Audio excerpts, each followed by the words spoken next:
एक महफ़िल में मुझे इनवाइट किया है, कैप्टन साहब थे। बड़ी पुरानी बात है, शादी से मेरी पहले की बात है।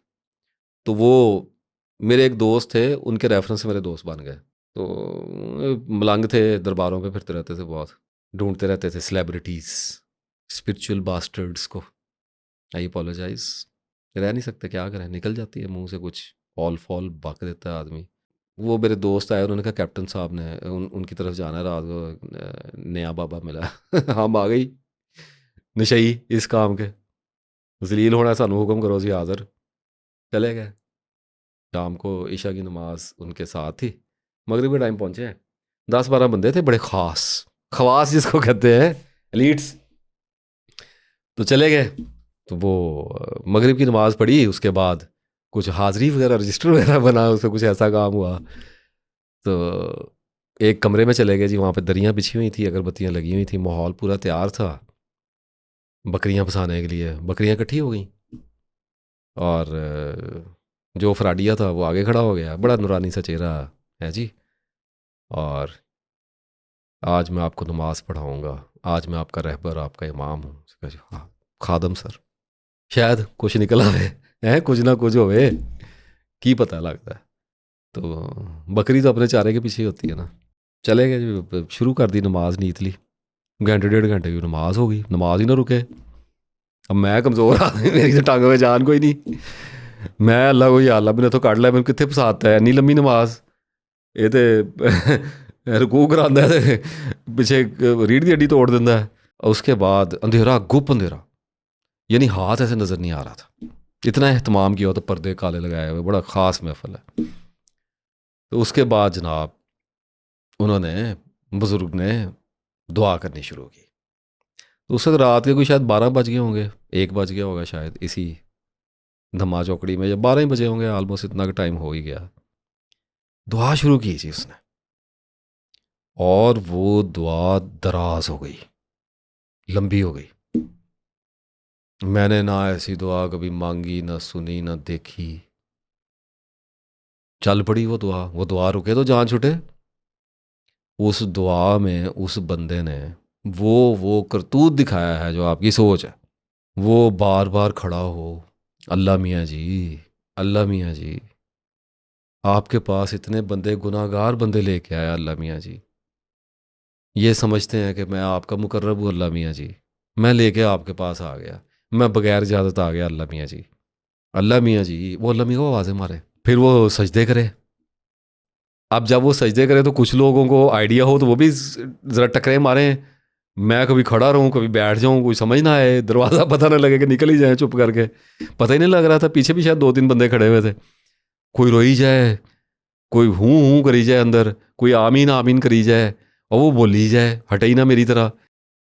और उसके बाद उसने क्या किया कि 2 घंटे तो उसने हमें इसरा खपाया, थकाया रज के। जब हमारी साइकी कुचली गई ना बिल्कुल, उसके बाद उसने ज़मीन पे टकरे मारनी शुरू कर दी, ज़ोर ज़ोर से। और वो 2 आवाज़ों में दुआ करता था। एक आवाज़ में वो कहता था अल्लाह मियाँ जी, और फिर वो आवाज़ वापस खींचते हुए, सांस खींचते हुए बोलता था हाँ जी, ऐसे करके ना। वो अजीब एक वो खिलाड़ी था, तो वो ऐसे करके बोलता था, उसे तो बोला ही नहीं जाता इस तरीके से, उसकी प्रैक्टिस हुई हुई थी, वो टकोसला है उसने निकाला हुआ था अपना। तो वो ऐसे बोलता था, खुद ही सवाल करता था, खुद ही जवाब, पता नहीं क्या आ गया, कुछ हमें समझ आया, कुछ ना समझ आया, अजीब वहाँ पे तमाशा लगा हुआ था। टकरे मारे, टकरे बहुत मारे, ठा ठा की आवाज़ें आए ना। अच्छा मैं हैरान, मैंने कहा इतनी टकरें तो बता लहू लुहान हो जाता है, कैसे अफोर्ड कर रहा है। खैर, कोई मेरा ख्याल है जो 3 बजे जाके ना, ये शुगल जो है खुदाई का ये ख़त्म हुआ अल्लाह अल्लाह करके। आहिस्ता आहिस्ता पहले वो सांस लेता रहा बैठा, हिचकियाँ लेता रहा, कोई रोने लग गए, बैठे आवाज़ें आई जा रही थी। उसके बाद बंद हुई जी महफिल। इख्तिताम पजीर हुई, लाइटें शाइटें जलाई। तो बाबा जी का एक खादम भी साथ था, उसने बाबा जी को बड़ी एहतियात से, जैसे दुल्हन नहीं होती सुहागरात वाली, उसको उसने पकड़ के सर पे एक ना वो चादर सी दे के, सारा दे के लेके आए। बाकी लोग भी बाहर आ गए लाउंज में, बैठ गए सारे चुप कर गए। तो वो कहते जी हम चाय शाय बनाते हैं ना, उसके बाद फजर पढ़ के फिर चलेंगे। ठीक है, टाइम इतना हुआ था, चाय तो पीनी सी। उन सिगरेट सिगरेट लगा लिए सारे स्मोकर, गरीब मेरी तरह के। तो बाबे लब्बन डे सी बैठे होते। तो वो जनाब साफे से उसने बार बार साफ़ करी जाए ऐसे ऐसे करके। तो मैंने देखा उसने साफ़ा नीचे किया ना, मैंने गौर से देखा तो उसके यहाँ पे ना खून से भरा हुआ सारा माथा, और इधर ना अल्लाह लिखा हुआ ऐसे करके ना।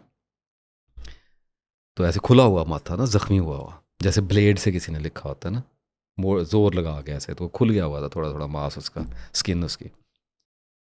तो अब सारे चोरी चोरी देखे हैं और आपस में बाबा जी को देखो, अल्लाह लिखा ऐसे ऐसे बातें करें। सारे ही पढ़े लिखे बेवकूफ़ बैठे हुए थे। कोई वहाँ अनपढ़ मातड़ कोई बंदा ऐसा कोई बैठा नहीं था जिसको हम कहेंगे इसको पढ़ा लिखा नहीं है। सारे ही, कोई कैप्टन साहब के घर महफिल हो रही तो पढ़े लिखे ही होंगे, प्रोफेसर कोई। तो उसके बाद वो साफ़ा विज़िट करने लग गया जी। साफ़े की उसका दीदार शुरू हो गया।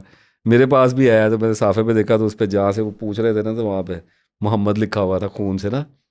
ऐसे वो बस कहा जा रहा था कि मोहम्मद लिखा, वो और करें तो आपको लगने लग जाता था जैसे मोहम्मद लिखा हुआ है, जैसे बादलों शादलों में नहीं नजर आने लग जाता, तो ऐसे।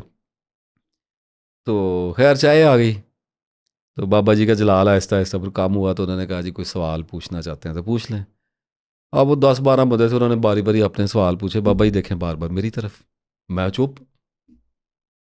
तो सब ने पूछ लिया। बाबा जी ने कहा और कोई पूछना चाहते हैं सवाल पूछ लें, मेरी तरफ से ज़्यादा। तो मैंने कोई नहीं पूछा, इस काबिल ही नहीं था कि उससे सवाल पूछें। तो फिर कहते हैं कच्चा जा होके कहता है, इस महफिल चों कोई बंदा ਇਹੋ ਜਿਹਾ ਵੀ ਬੈਠਾ ਹੈ ਜਿਹੜਾ ਗੱਲ ਨੂੰ ਬਹੁਤ ਚੰਗੀ ਤਰ੍ਹਾਂ ਸਮਝਦਾ ਹੈ, ਤੇ ਉਹਦੇ ਦਿਲ 'ਚ ਜਿਹੜੇ ਸਵਾਲ ਨੇ ਉਹ ਮੇਰੇ ਤੱਕ ਪਹੁੰਚ ਗਏ ਨੇ। ਉਹ ਖਾਮੋਸ਼ੀ ਦੀ ਜ਼ੁਬਾਨ ਬੋਲਦਾ ਹੈ। ਥੋੜਾ ਜਿਹਾ ਆਰਫਾਨਾ ਕਲਾਮ ਬਕਿਆ ਉਹਨੇ ਨਾ। ਮੈਂ ਬੈਠਾ ਰਿਹਾ ਚੁੱਪ ਕਰਕੇ। ਬਾਕੀ ਉਹਨੇ ਬੜਾ ਸਾਰਾ ਲਾ ਕੇ ਮੇਰੀ ਤਰਫ ਦੇਖਾ ਕਿ ਬਾਬਾ ਜੀ ਨੇ ਤੈਨੂੰ ਪਛਾਣ ਲਿਆ। ਦੋਨੋਂ ਜਦੋਂ ਇੱਕ ਵਿੱਚੋਂ ਅੜੀਅਲ ਨਿਕਲ ਆਇਆ ਨਾ ਟੱਟੂ, ਉਹਨੂੰ ਜ਼ਰਾ ਇੱਜ਼ਤ ਦੇ ਦਿਓ ਨਾ। तो मुझे वो इम्पोर्टेंस दे दी कि जी सारे मेरी तरफ देख रहे हैं कि जी क्वेश्चन नहीं कर रहे। इस तरह के लोग हैं फ्रॉडी। ये बाद में अगले दिन पता चला कि 40-30 हज़ार रुपया कैप्टन साहब ने इकट्ठा कुट्ठा करके उनको दिया था। तो अच्छी दिहाड़ी है। उस वक्त ये बात है 2000 शायद 5 या 6 की बात है। अगर 30-40 हज़ार रुपया मुझे मिल रहा होता मैं भी माथा फोड़ लेता। बिज़नेस तो बहुत अच्छा था, मैंने सीरियसली सोचा, लेकिन डर गया। मैंने कहा ये तो मशहूरी होते होते तो 2-2 हज़ार रुपये माथे पटवाने पड़ेंगे। तो घाटे का सौदा हो जाना है। तो आ गई, मैंने माथा टेलीपैथियाँ कर करके ख़राब कराया हुआ था। तो मैं पलट गया इस चीज़ से।